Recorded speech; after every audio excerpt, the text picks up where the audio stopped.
अब मैं आपके बीच में श्री अन्नामलाई जी को बुलाना चाहता हूं। मैं चाहता हूं जब तक स्टेज पे आए तालियों से जोरदार स्वागत करिए आप लोग श्री अन्नामलाई जी का। जोरदार तालियां बजनी चाहिए साथियों आप सबके अन्नामलाई जी का।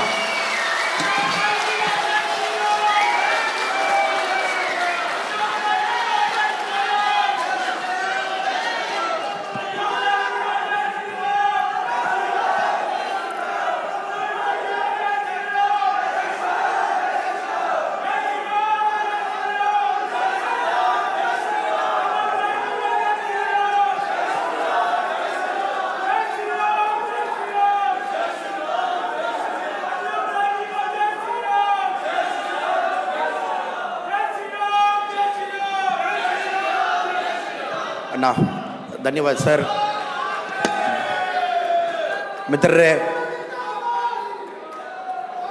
हाल में पूरा दिल्ली प्रदेश का social media volunteers influence last 2 hours में बहुत patient you are sitting here and it is a very important time all of us are meeting because the elections in Delhi are in May 25 and it's a very important election, capital city, 7 constituencies. Most of the narrative Delhi में हो सकता, इधर reputed journalist है, reputed influencers है, कांग्रेस का left liberal ecosystem में पूरा देश का विरोध क्या इन्फ्लुएंसेस है दिल्ली में बहुत ज़्यादा है। सो दिल्ली में it is important our social media influencers they set the truth.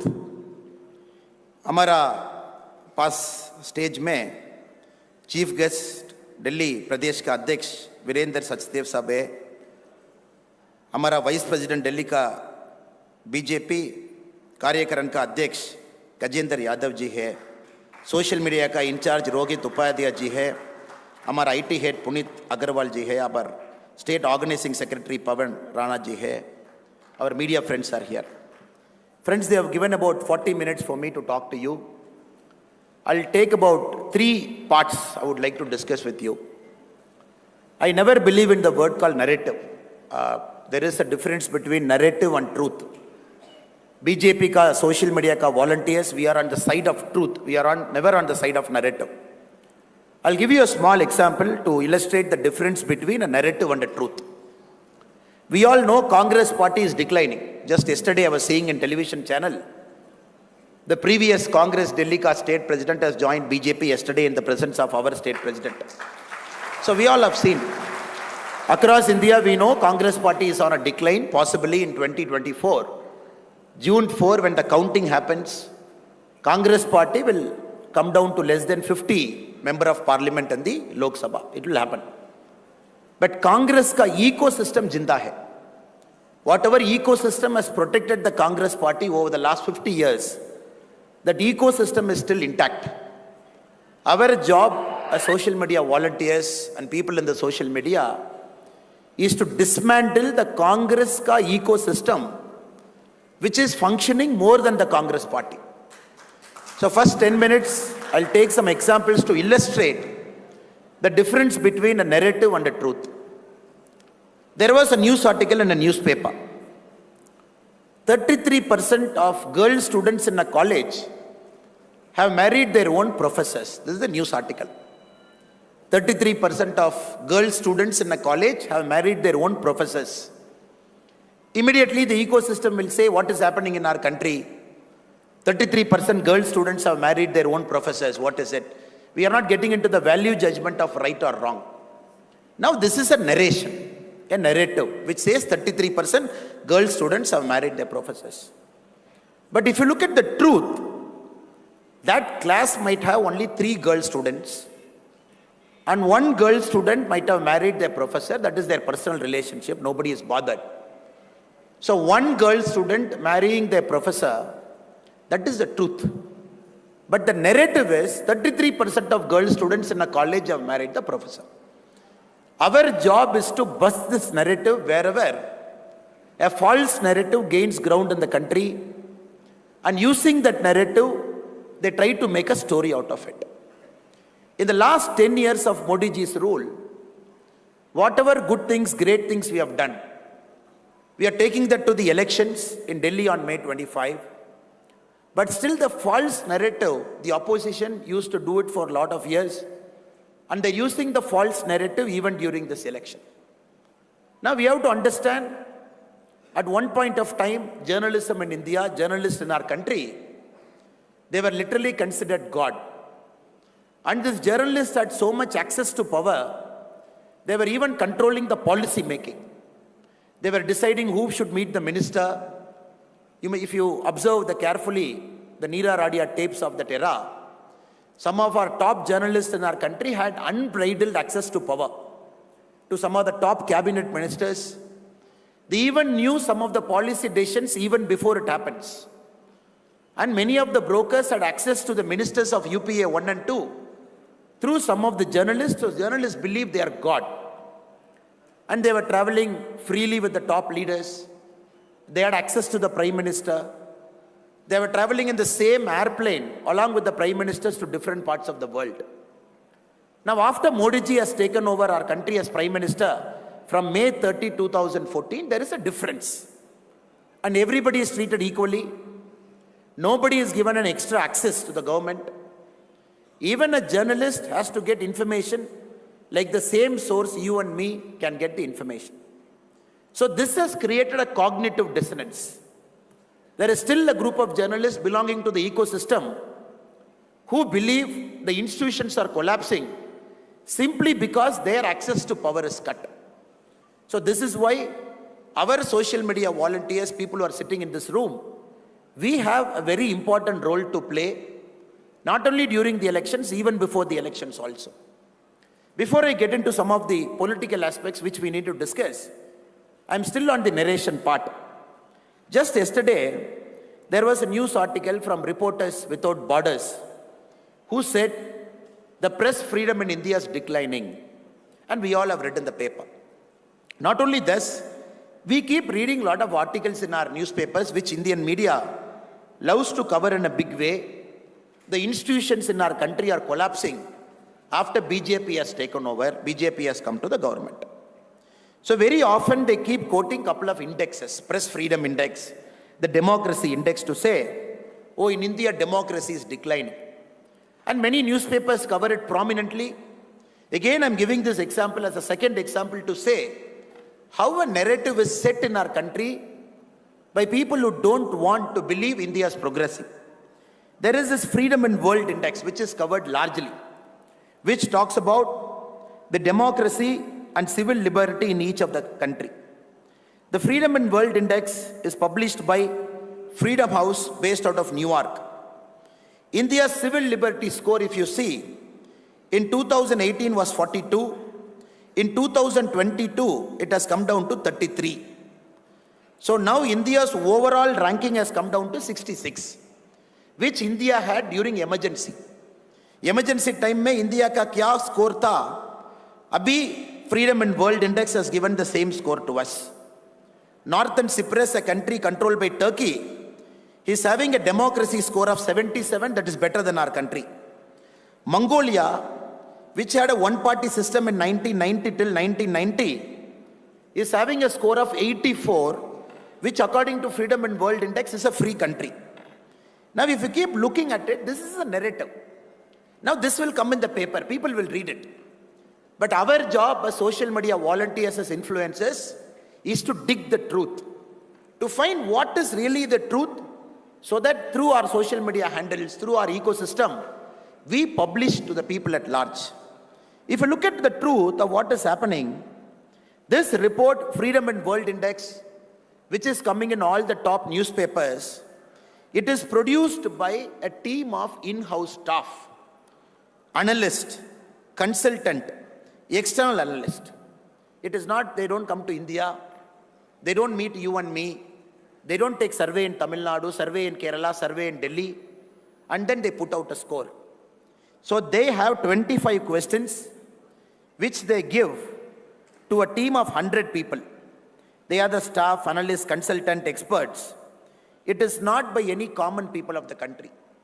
These people fill out these 25 questions. The average answer is taken out. And then from New York, they publish a survey stating oh, India may live, civil liberty score has come down. Not even a single Indian citizen answers the question there, whereby this number is derived. So this is where we should bring out the truth to say, this is all bogus things that keep coming during every election. The next one is the Economist magazine. Economist magazine publishes something called Economist Intelligent Unit Democracy, EIU. If you look at it, it is published by the research and consulting arm of Economist magazine. India was ranked 27th in 2014. India, last available survey, we are ranked 46th in 2021. Our civil liberty score is less than Hong Kong and less than Sri Lanka. Again, if you see, how did Economist arrive at this number? Economist takes its number from a world value survey. And this world value survey, in which Economist score is based, after 2012, they have stopped reaching out to people to take survey. Again, this is based on expert opinion. After 2012, they never come to a ground.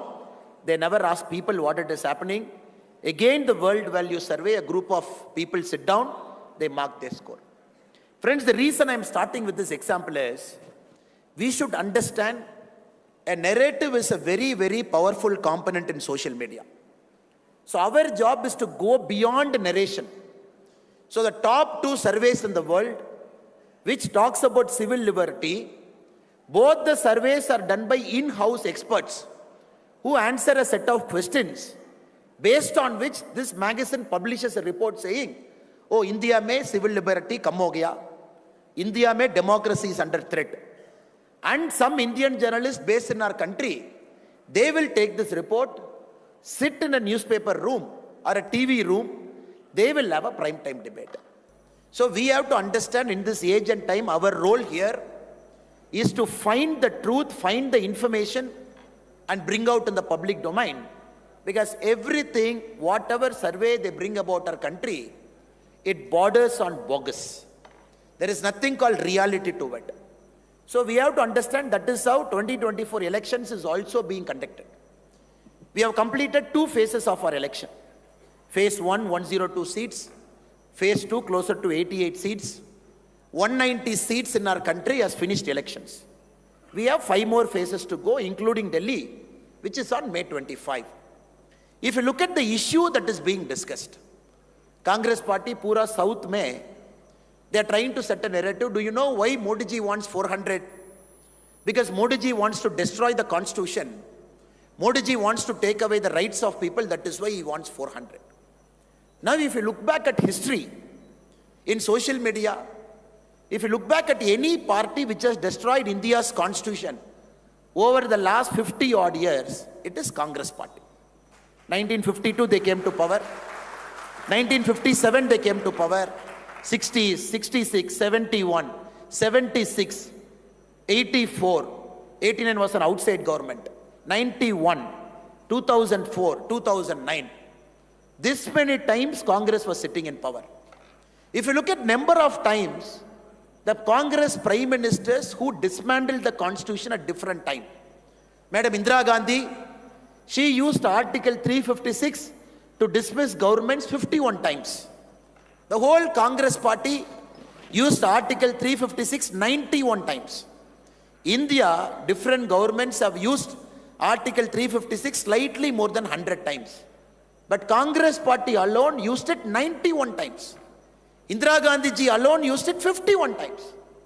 And only in the Congress period, the constitution was suspended. Basic civil liberty was curtailed. Anybody was arrested, thrown into jail, no questions asked. It is only during the Congress authoritarian government, they said, we can supersede judiciary, we can make somebody as the Chief Justice of our country, we will supersede 3-4 judges to make somebody a CJI.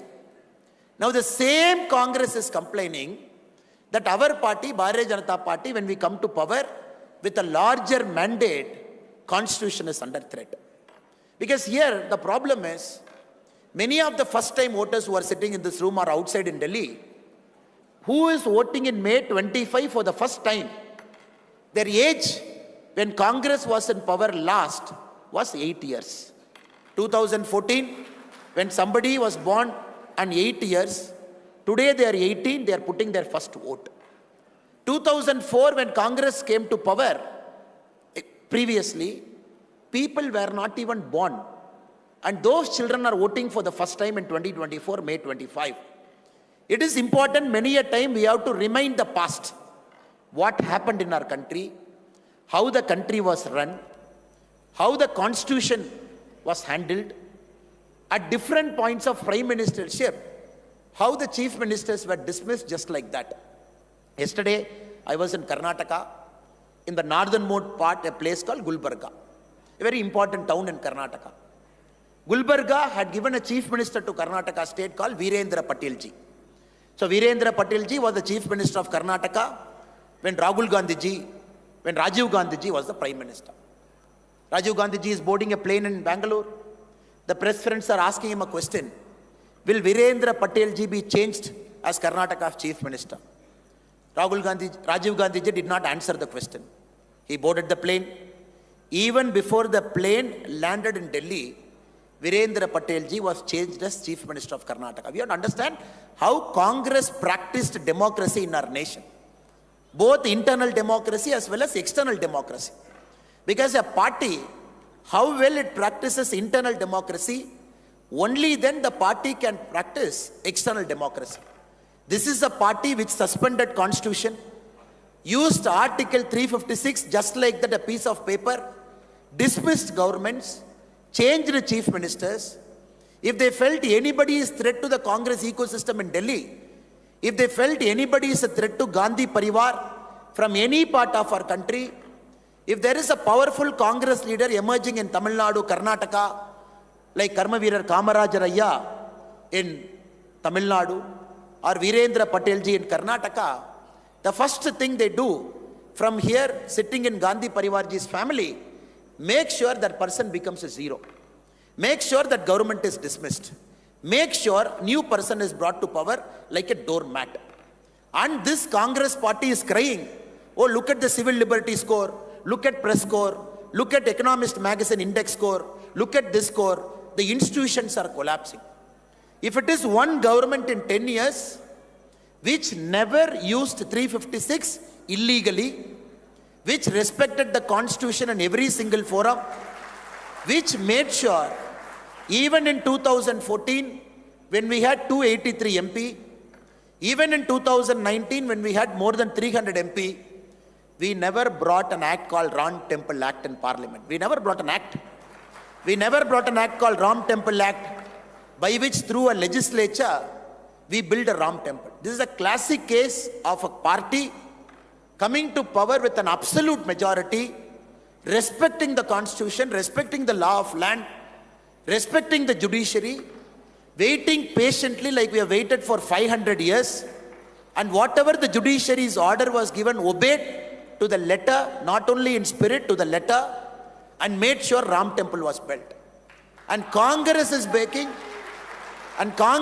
making an allegation against our party like Bharatiya Janata Party, which despite a super majority, we respected constitution. Not only we respected, we strengthened the constitution on every available level. Friends, this is a very important narrative, because Congress doesn't have anything in the armory. They don't have a prime ministerial candidate. The India Alliance doesn't have a prime ministerial candidate. They don't have an overall national narrative, because Congress narrative in Tamil Nadu is entirely different. Congress narrative in Kerala is entirely different. Congress narrative in Karnataka is entirely different. Congress narrative in Andhra is entirely different. So we are seeing first two phases of election. We are seeing across the southern states, India Alliance, one narrative in one state is different from one narrative in the other state. We have to understand, since they don't have a narrative, they are running this national election like a local election, like a regional election. They are running this national election like an MLA election. It is important, social media volunteers and warriors here, we got to bring back, already we are bringing it back, we brought back, it is a national election for a prime ministerial candidate. It is not some chota-mota election where anybody can raise their hand and say, I aspire to be a prime minister. So it is important, in the next 20 days, we all reflect This is not for Delhi, this is for the country. And it is important in the country when we get BJP MPs, NDA MPs across the board. The national capital should have a sweep where all these 7 BJP MPs, once more, people give responsibility to them. Across Delhi, we all have Bharatiya Janata Party member of parliament across Delhi. So it is important, the truth that we tell, it is important, the truth that we tell is it's a national election. It is not a narrative-less election. This election is for Modi ji, and this election is for all the 10 years of hard work Modi ji has put. And why we need 400? We need 400 to strengthen the constitution. Brothers and sisters, there is one more narrative Congress is running. Oh, why LPG cylinder is not given for 100 rupee? Why petrol is not given for 10 rupee? Why diesel is not given for 5 rupee? If you look at the manifestos of political parties in southern part of our country, DMK in its manifesto said, when we come to power, we will give LPG at 500 rupee. When we come to power, we will give petrol at 50 rupee. When we come to power, we will give diesel at 65 rupee. This is the manifesto which they were talking. So please vote for us, not for national security, not for anything else, not for economic growth, but we will reduce LPG, petrol and diesel price for you. Now we have to understand one thing. If you look at Congress party, or if you look at the political parties which are giving that manifesto, every election they keep saying this. Mr. P. Chidambaram, who was our finance minister during the Congress time, was an expert in lie. If there is a liar and chief of Congress, the title should be given to Mr. P. Chidambaram, who was our finance minister. Because he brought in a system where they said, oh, 2013-14, we will reduce petrol price.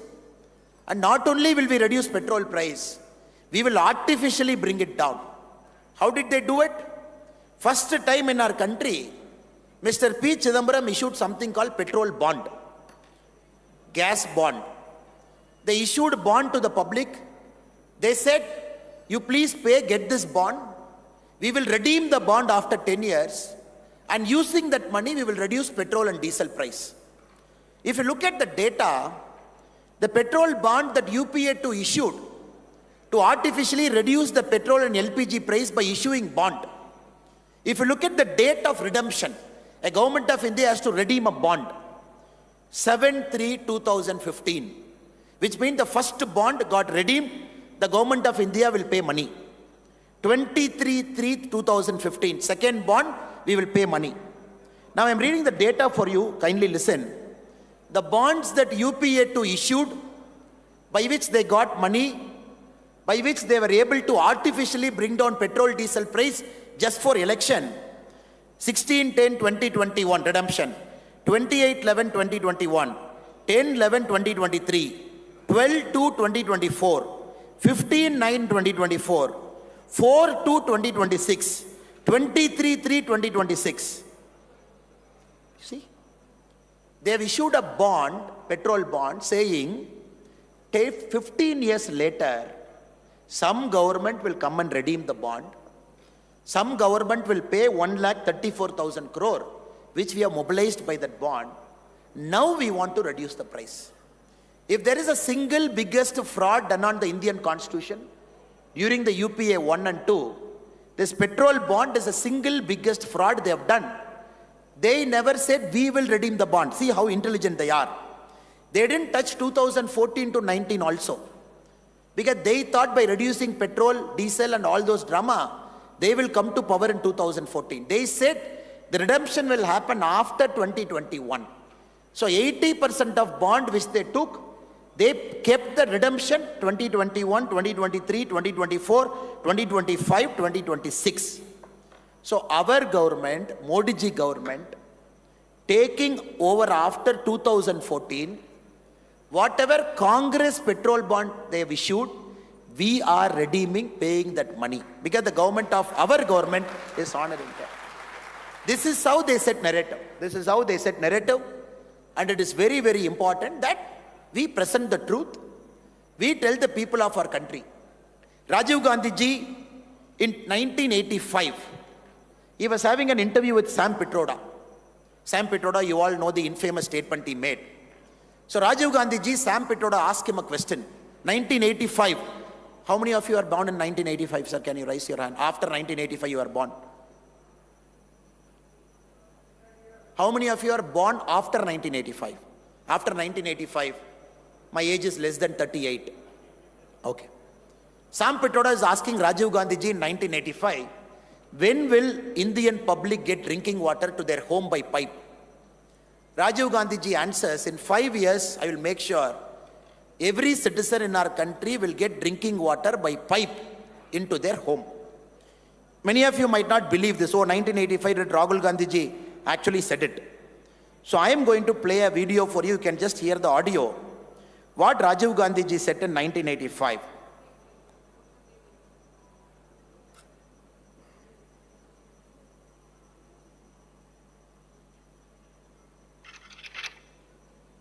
That we will give drinking water in 5 years. In 5 years. So 1985 he says, we will give drinking water to every single person in our country in 5 years, meaning by 1990. When Modi ji announced the same scheme, Jal Jeevan Mission, 2019, August 15, when Modi ji announced it, that every household will get drinking water by pipe. So at that point of time, India had 16% houses which had drinking water coming by pipe. 16%. Which was 3 crore 24 lakh houses. Which was 3 crore 24 lakh houses. Now today, if you look at number of houses that is having drinking water by pipe, it is 76.28%. Now we have to understand what Congress said in 1985, what we are delivering now. 16% in 2019, this is Congress saying after 20 years, Modi ji took over in 2019, this scheme, we have delivered 76.28%. From 3.24 crore houses, it is 14 crore 73 lakh house as on today is having a drinking water. Again, Congress wanted to give house to our poor brothers and sisters who didn't have a concrete house. They were running this scheme in the name of Indira Gandhi ji. Throughout their tenure, 40 lakh houses were given in Indira Gandhi ji's name to the so-called poor. They said 40 lakh house we have given Indira Gandhi Awas Yojana. You have to understand the breadth. 53 years of Congress rule. 2014 to 24, we have delivered 4 crore houses, PM Awas Yojana. Now it is very important in this election, every voter should know this is an election between performance and non-performance over 50 years. This is an election of performance over 10 years and non-performance over 70 years. These small things, which sometimes gets forgotten, needs to be mentioned. I am going to play you a video of Rahul Gandhi ji, a recent video. I request you to kindly listen to this audio again. तो जाति जनगणना से पूरे देश को पता लग जाएगा कि हिंदुस्तान का धन कहां है, किसके हाथ में है, पिछड़ों के हाथ में कितना, दलितों के हाथ में कितना, गरीब जनरल कास्ट के हाथ में कितना, महिलाओं के हाथ में कितना, पूरा साफ हो जाएगा सबके सामने। उसके बाद न्यू पॉलिटिक्स शुरू होगी। ओके। ऐसे कभी नहीं खड़े होंगे। अभी ये कह रहे भैया मुझे नहीं मालूम, तब कहेंगे भैया मेरे 50% लोग हैं, मेरे 2% धन है, मुझे 50% धन चाहिए। सीधी सी बात होगी। तो ये हमारी सोच है। जाति जनगणना पहला कदम है और ये सिर्फ जाति जनगणना नहीं होगा, ये इकोनॉमिक सर्वे होगा। Now we have to understand when our Honorable Prime Minister sir is talking about the Congress very devious plan of economic redistribution. It is important, social media, our warriors who are here, it is important that we dig into it. After Prime Minister sir has spoken about the devious plan of Congress, it is important that we take this message to every single household. J.R.D. Tata was a close friend of Pandit Jawaharlal Nehru ji. After our independence, first government, J.R.D. Tata ji was having a conversation with Pandit Jawaharlal Nehru ji our first Prime Minister.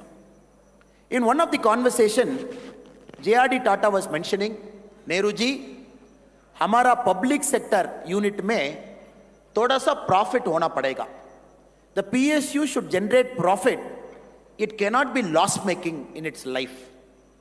Pandit Nehru ji replies to J.R.D. Tata, Tata ji, आप profit का word मत बोलना. वो एक dirty word है. मेरा को पसंद नहीं है. Profit dirty word है. आप मत बोलना. This J.R.D. Tata ji records the conversation he had with Pandit Nehru. Later, J.R.D. Tata ji writes a foreword for a book about Tatas. In that book, J.R.D. Tata writes, if at all, India's first Prime Minister was Sardar Vallabhbhai Patel ji instead of Pandit Nehru, probably India's economic prosperity and economic path would have taken a different turn. Now what Congress is speaking, because we have to understand, in the first election, 1952-57, Communist was the second largest party. Communist Party had more number of MPs after Congress. Communist Party had this radical idea that economic redistribution has to happen like the model that is followed in Russia and China at different points of time. So our state, Rajaji, Chakravarti Rajagopalachari, our Governor General, he opposed this idea. He started a party called Swatantra Party. Swatantra Party was a direct competition to Congress Party, though Rajaji was part of the Congress Party initially. There, J.R.D. Tata again writes a letter to Nehruji. You have to understand the context in which Rahul Gandhi ji is speaking. Now it is important. We have to understand what is their plan. And through our channels, it is important we take it to the public at large. J.R.D. Tata writes to Pandit Jawaharlal Nehru, we don't want Communist Party as number 2 in the parliament. India needs a responsible opposition. So we are going to fund the Swatantra Party also. Of course, we will give more money to Congress. Little money will give it to Swatantra Party. And Nehruji writes back to J.R.D. Tata saying, that is your wish, but Swatantra Party can never be an opposition in our country. You take my word. So Nehruji was unhappy with Tata's giving money to Swatantra Party because they don't want a radical party in our country who can do what Russia and China did with the citizens. Now Rahul Gandhi ji, after the Congress manifesto, at multiple times, he has spoken not only is a caste census, but we have to do a financial census. And this financial census will capture the economic data of each person and his family. Based on this, Rahul Gandhi ji goes one step further to say, if somebody is having 2%, if somebody is having 50%, he says they have to correct that imbalance by making sure somebody is not having a 50%. Sam Pitroda ji goes one step further to say, in America, when there is a wealth tax of 55%, why not? It's a time to have debate in our country. Now you have to understand, the Congress DVS plan is very clear. Whatever gains we have achieved, in the last 10 years, we have taken 25 crore people in our country out of multi-dimensional poverty. 25 crore people we have taken out of poverty. And we have done some miraculous things. Miraculous things we have done. We have built 4 crore houses, which is more than the population of Australia. Which is more than the population of Australia. In 10 years, we have delivered 4 crore houses. If you look at the number of houses which got drinking water, as we have spoken previously also, 14 crore houses have got drinking water to their home, which is more than the population of Germany. If you look at the number of people who have got Mudra loan, in our country, the number of people who have got Mudra loan, so that they can run an industry of their own, they can generate economic output. It is more than 30 crore people in our country, 39 crore people who have got a Mudra loan in a different context. This is more than the population of Brazil and many European countries combined. So this is our idea of making sure people who are in the bottom of the pyramid, you give them every means possible so that people have a fighting chance. Somebody is not able to get ration. Give ration to 80 crore people. Not having a house, give a house with subsidy of 2,71,000. When he came to power in 2014, 64% of India had LPG. We have made it 100%. This is a way where we are taking care of have-nots in our economic model. The Congress model, which talks about radical redistribution, has to be killed in the thinking only. That is why it is very, very important, the volunteers who are sitting here, not only you talk about Rahul Gandhi's statement, not only you talk about Sam Pitroda's statement, you go back to what is Congress' original idea right from 1952. Be it Pandit Jawaharlal Nehruji's thinking, be it Indira Gandhiji's thinking, be it their thinking at different points of time, how they want to snatch the hard-earned wealth of anybody who is in this country. So this is a very, very important election where Congress, through its ecosystem, having this radical idea, can sneak into the back door. They can put all their economic theories to rest, conduct a caste census along with conduct an economic census, do an X-ray of this country, question you and me why we are having 2 cars, question somebody why they are having 2 bikes, question somebody why they are having 100 grams of gold, question somebody why they get paid this much money as a salary. So this is fundamentally a big disruption to our way of life. Congress is planning. That is why it is equally important, people who are sitting here, we dig through the Congress design, talk about it so that it becomes a choice where any voter before going to the polling station will look at this choice, they will vote. So my humble request to all our social media warriors who are here, there is a narrative which they might set. It is important we set out the truth. And our truth becomes a positive narrative over a point of time. So that we tell the people of our country that we are here. When P. Chidambaram ji in his last speech as a Union Finance Minister, he said, in 2044, we will become the world's 3rd largest economy. He said 2044, we will become the world's largest economy. Because we all know, when Congress came to power in 2004, we were the world's 11th largest economy. When Congress left power, we were the 10th largest economy. It took 10 years for them to climb 1 spot from 11 to 10. For us, it took 10 years to climb from 10 to 5. This is very important. The people of our country have to understand.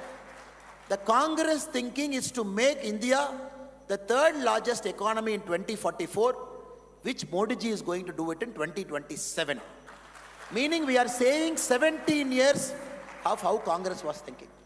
That is why, ladies and gentlemen, it is very important, all the social media warriors who are sitting here, we got to convince the people of our country that our model has delivered. Our model is not incremental, it is leapfrogging. We are not adding one to it. Whatever the country was in 2014, we have doubled. Airport 74, we have taken it to 151. Number of universities, we have doubled. Number of medical seats, we have doubled. We have increased the pace of building national highway 3 times.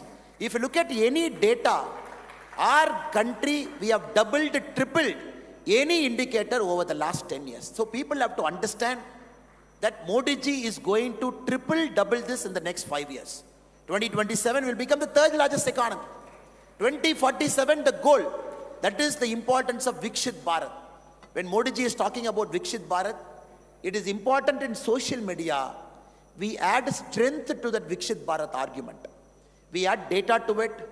We add strength to that argument to say, yes, where the country was, where the country is now, where the country is going to be in 2030, 2045, and where Modi ji is going to take.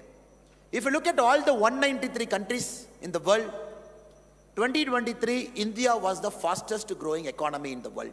We were the fastest growing. Now, that is not important for us. International Monetary Fund says, in the next 20 years, India has got all the potential to average out and grow faster than any other country in the world. That is important to us. And this did not happen overnight. This happened by building systems. In the last 10 years, we have built systems. We have made sure the system is performing. And we are making sure this system is going to deliver results. You just look, sir. Yesterday, the GST data collection data has come in our country. I'm going to read out some of the data for your information.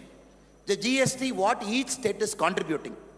Now, if you look at the data, Haryana, a state like Haryana, where BJP is in power, in 2023 April, we are taking April as a month, Haryana contributed 10,035 crore. 1 year later, 2024 April, Haryana is contributing 12,169 crore, which is an increase of 21%. If you look at Uttar Pradesh, where we are in power, where you build a model, 2023 April, we have contributed 10,320 crore UP. 2024 April, UP has contributed 12,290 crore, which is an increase of 19% in 1 year. If you look at Maharashtra, which is India's largest economic state, 2023 April, 33,000 crore. 2024 April, 37,000 crore, which is 13%. If you look at the state in which I come from, Tamil Nadu, 2023 April, Tamil Nadu, we contributed 11,500 crore. 2024 April, we are contributing 12,000 crore, which is an increase of 6%. Now, this is a model that is working. Wherever BJP states are in power, you can look at the data, you can just take out BJP states in power, you can take Congress states in power, you can state Dravidian parties in power. Tamil Nadu is such a great state. For 60 years, Tamil Nadu was India's number 2 in terms of economic output after Maharashtra. Now, Uttar Pradesh has overtaken us 3 months before. Haryana, GST tax collection has almost equaled us. A small state like Haryana, a big state like Tamil Nadu with 8.5 crore population. Though I feel bad as a Tamilian that all states should compete aggressively, there should be a healthy competition among us to say, oh, you did this, I am doing it. Now, Tamil Nadu politicians, Dravidian parties, what they say, no, no, no, UP is growing, Haryana is growing because Modi ji is giving good care to those states. Modi ji is not giving good care to Tamil Nadu. This is how the election, MK Stalin ji's narrative. But GST is purely based on consumer spending. In each state, whoever is a person in that state, he is spending. So this data has got nothing related to what government is doing for each state. Haryana is doing 21%. UP is doing 19%. Maharashtra doing 13%. Karnataka, only Congress has come to power 11 months now. If you look at the previous data, 9% when BJP was in power for a long time. Tamil Nadu, 6%. So this is why we have to understand many states, including Tamil Nadu, to hide their inefficiency, they are creating this north-south divide. We have to understand. States which are not generating income, which are very corrupt, which have got parallel sources of power like Tamil Nadu, the chief minister doesn't make decision. His son-in-law and son makes decision. Telangana, for a long time, the chief minister never makes decision. The son-in-law and daughter makes decision. If you look at Telangana now, the Congress CM doesn't make decision. Somebody in Delhi makes a decision. If you look at all the states, including Kerala, which is complaining north-south, if you look at GST data, we know why BJP governing states are performing, why non-BJP states are not performing. This is a very powerful argument to make that our system is working, our model is working. That is why in India also we are seeing a miraculous growth when compared to states that is governed by Congress. Now, other argument they make, especially in South, which is very important in Delhi also, which Aam Aadmi Party keeps making. When Indira Gandhi ji came as Prime Minister, there has to be a formula for devolution of resources. All states contribute money to center, center gives back money. Article 275 mandates center should give back money. Article 280 mandates how Finance Commission should function. When Indira Gandhi ji madam was there, they said all the money coming to Delhi, when it is given back to states, 60% weightage is given to population. In 1960, 2060, 50% weightage to population. Now anybody who is complaining, oh, Delhi is taking all the money, it is giving more to BJP state, it is not giving to a state like AAP, which is governing, or Punjab where AAP is governing. Now we have to understand the Article 280, the Finance Commission, The 15th Finance Commission formula is very clear. Income distance 45%. Population 2011 15%, not 60% which Congress brought. Area of a state 15%. Forest cover, ecology 10%. Demographic performance 12.5%. Tax efficiency 2.5%. India, whatever we do it by a formula. And based on that formula, the money goes to each of those states. That was a narrative in phase 1 and phase 2. The political parties were trying to say, no, we are not getting enough money. But BJP ruled states are getting more money. Friends, it is very, very important. So all these overarching themes, be it a LPG, be it a gas price, be it the oil bond, and be it the GST collection, and be it the performance that we have done over the last 10 years, we got to talk with data over the next 10 years till May 15. I am not going to burden you with more data.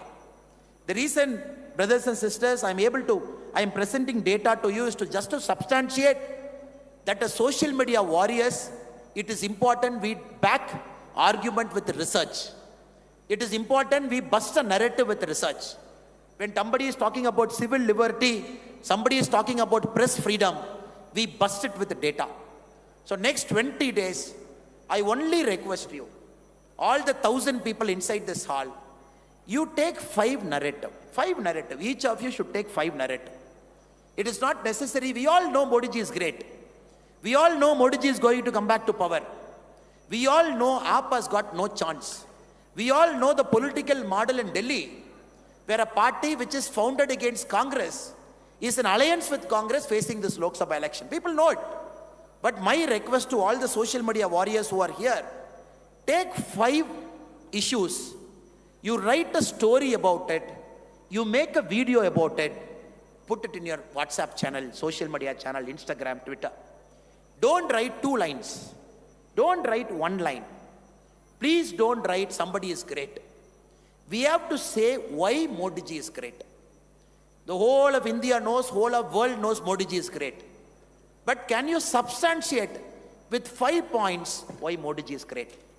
5 performance index that differentiates Modi ji from other leaders.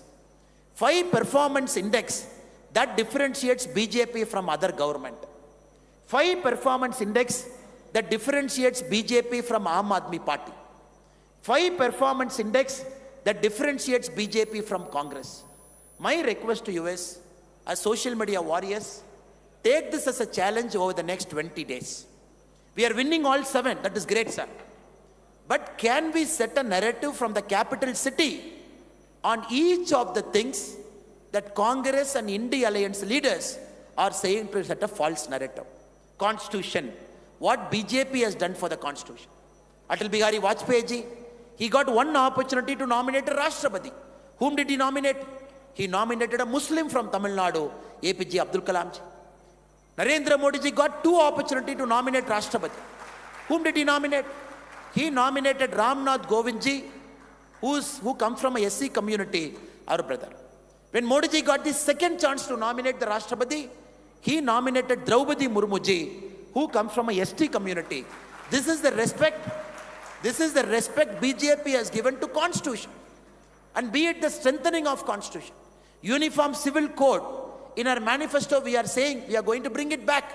Because the Constitution mandates India should have a uniform civil code in the directive principles of state policy. We are saying we are going to bring one country, one election.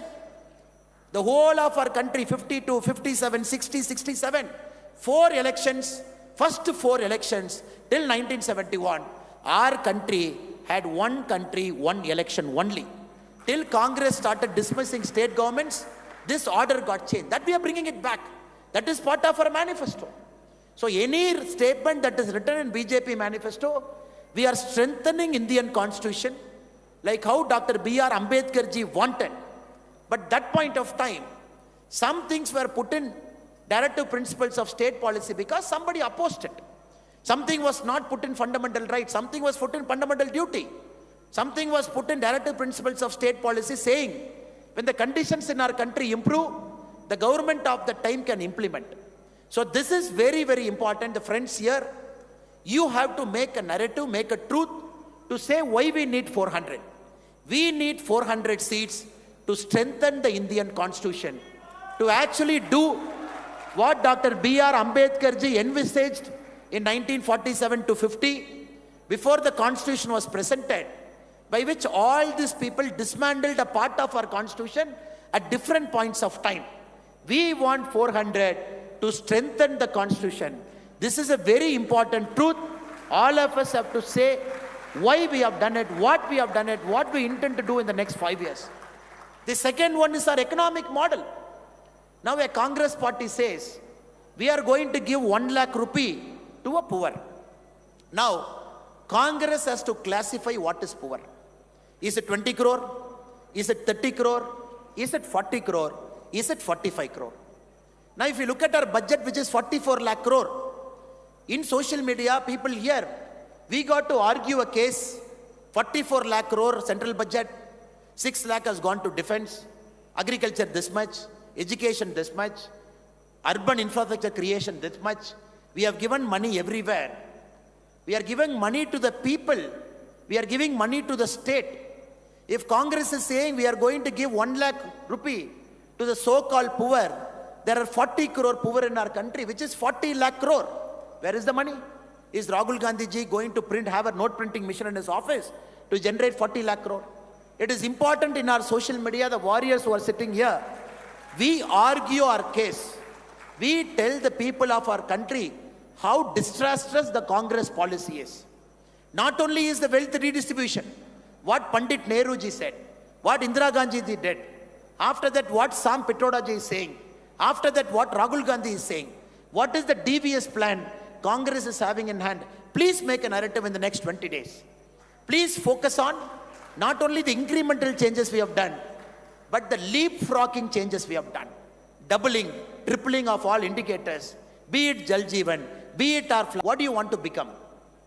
Do you know what the girl told me? She was about 9 years.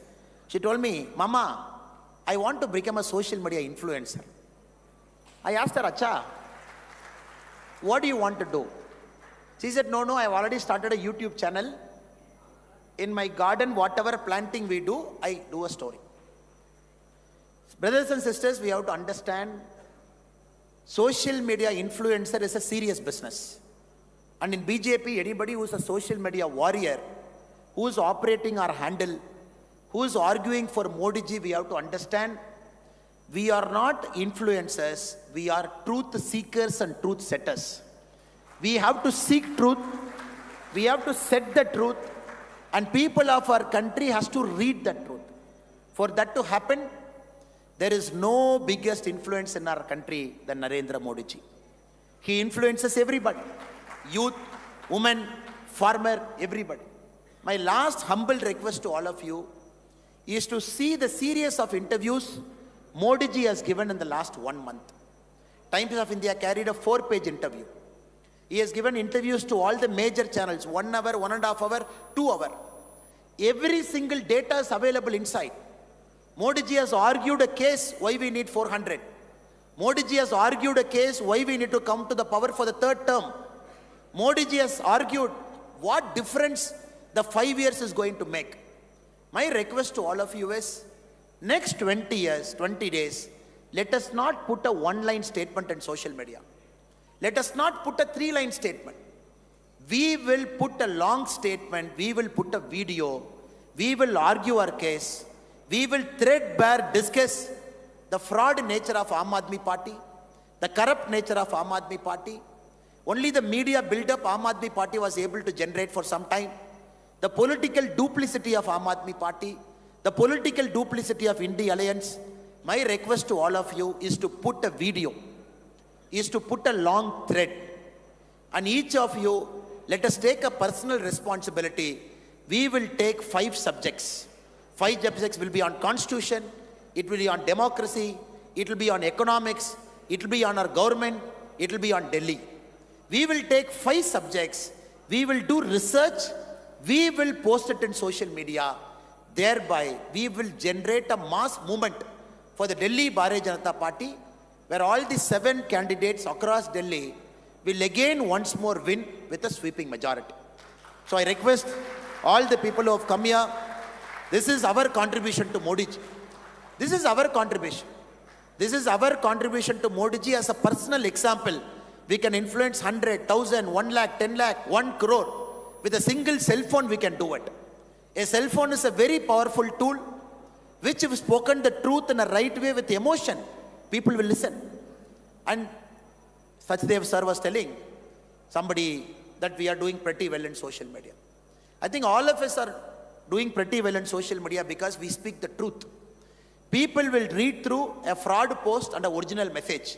So my request, next 20 days, let us generate a chain. Today, Delhi with Modi ji is the hashtag we are having. So this, if it can become a mass movement in the next 20 days, if each of us can influence our accomplice, our friends, our relatives, our mitras who are there, with truth, if we do it naturally, Delhi with Modi ji will hit 1 crore just like that. Because I can tell you, in our state, before 2019, when Modi ji used to come to Tamil Nadu, the DMK party used to trend a hashtag called Go Back Modi. When we look at that hashtag, where it is coming, somebody from Uzbekistan, somebody from Pakistan, somebody from small countries, with bots they will say, Modi, go back. So 2021, after election, we took it up a challenge. We told our social media warriors, if DMK is trending, go back Modi, welcome Modi, vanakkam Modi should be minimum 20 times of it. But we will not take recourse to Pakistan, we will not take recourse to Uzbekistan, but we will disseminate truth. We will attract the common people to participate. Not only BJP social media warriors will do Delhi with Modi ji. A common person with no connection to BJP, a common person who is not part of our social media cell, he has to tag, she has to tag Delhi with Modi ji. For that to happen, which we tried in Tamil Nadu, Vanakkam Modi ji, common people should participate. So we have done 1.5 million. 1.5 million Vanakkam Modi ji. We have done 1.2 million. So whenever we do, the Go Back Modi has never crossed 40,000. That to the whole DMK office bearers, including Chief Minister M.K. Stalin ji, when he was an opposition leader, he tweeted Go Back Modi. Now we challenge the ecosystem of DMK, wherever you are sitting in the world, we will do 15 times Vanakkam Modi of what you are doing. It's a challenge we have taken on. And last 3 years we have made sure taking on a party, taking on a governing party, whenever they say go back Modi, we do 20 times more than that, 30 times more than that. I think it is possible because we got to inspire a common man to come join our movement. That inspiration can happen only when we start speaking the truth, elaborate truth, so that a common man doesn't have the time. A common man doesn't have the time to see, oh, oil bond, is samay mein issue hoga, oh, 2026 tak oil bond hai. He doesn't have time. A common man doesn't have time to understand World Press Freedom Index is nothing but a bogus. A common man doesn't have time to understand, oh, this is how tax devolution is happening. A common man doesn't have time to understand, oh, this is the narrative that Congress is trying to set. It is important through video, through audio, through longer messages, we seek truth. We put out truth. That is the basic job of us, so that a common man comes inside. He becomes a part of this movement. I am very, very sure in the next 20 days, all of us will work very, very hard. All of us will set out truth. All of us will dig more research. All of us will see Modi sir's interview. All of us will take data from it in our own language. Delhi has got multiple people. There are Tamil people residing in Delhi in a big number. People who speak Bhojpuri are sitting in Delhi in large number. People who speak Bengali are in Delhi for a large number. I would only request the social media cell of Delhi BJP Pradesh to make sure the information goes out in multiple languages. The information goes out in Tamil, the information goes out in Bengali, the information goes out in Bhojpuri, the information goes out in Punjabi, the information goes out in Hindi. Because this capital city where it's a cosmopolitan, every language speaker is here. He might know all languages. He might know Hindi. He might know all languages. But still, to emotionally connect, the truth has to be in his mother tongue, her mother tongue. In their mother tongue, the truth has to go. I would encourage all people who are assembled here who speak multiple languages, make it a point to tweet in Hindi, make it a point to tweet in English, make it a point to tweet or and put on Instagram in different mother tongues. The Delhi voters can speak. When we do it, I'm 100% sure a mass movement can be created here. 1 crore hashtag we can generate Delhi with Modi ji in the next 20 days. It will be a momentum shifting thing that can happen in Delhi. So I've taken a lot of your time. I once again thank our Pradesh Adhyaksh Virendra Sachdeva ji, who's here and who has given the opportunity for me and others to come and assemble here. You all have come with a lot of enthusiasm. It is a family. All of us are part of Modi Parivar. There is no differentiation among us. Once we take the cell phone, all of us work for Modi ji. There is no difference between us. I request in Delhi, let us make history once more. Even if two partners in crime like Congress and AAP, they join together, still we will defeat them with an even larger margin than 2019. Let us use social media effectively. Let us spread out the truth over the next 20 days. Let us set 5 narratives in mother tongue in different languages in Delhi so that this becomes a movement in the next 20 days. I thank all of you for your patient listening and for your patience. Thank you so much. Bharat Mata ki jai. Thank you so much, respected Sri Annamalai ji. Thank you so much.